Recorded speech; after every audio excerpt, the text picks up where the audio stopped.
This video is about the Cuba Crisis.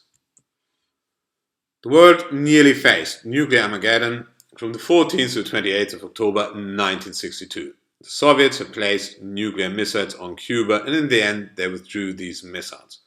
The US President was John F. Kennedy, the strongman in the Soviet Union Nikita Khrushchev, and the head of state in Cuba, Fidel Castro.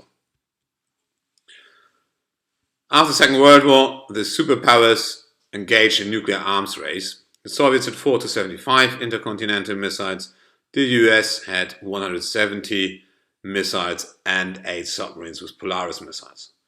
The medium-range ballistic missiles were stationed near the enemy territory by both sides.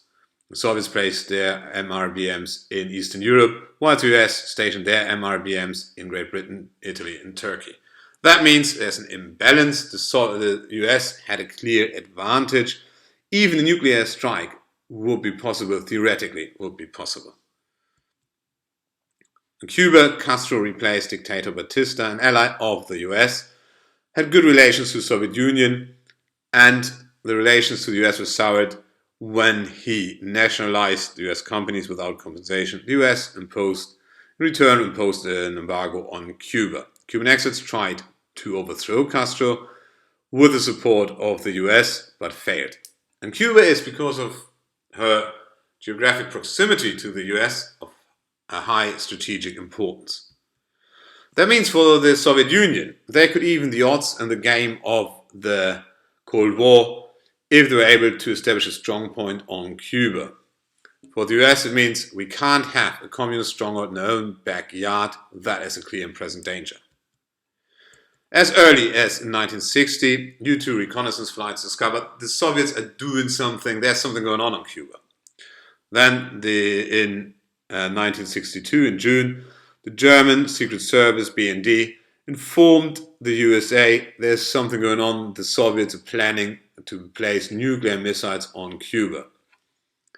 The Soviets actually did so. They brought medium-range ballistic missiles to Cuba and more than 40,000 troops. More reconnaissance flight followed, and the US realized more is going on, and they actually could prove the connection by naval reconnaissance photos. The Soviets are bringing a massive amount of weapons to Cuba. Then, on the 14th of October, U-2 photographs confirmed their launching sites for MRBMs. The crisis committee summoned, always not disclosed, always in private or secret stuff, and they discussed the options: airstrikes, invasion, or a blockade. And then they decided to impose a blockade called quarantine, because blockade is a military term, but they remained the right to the option for further measures.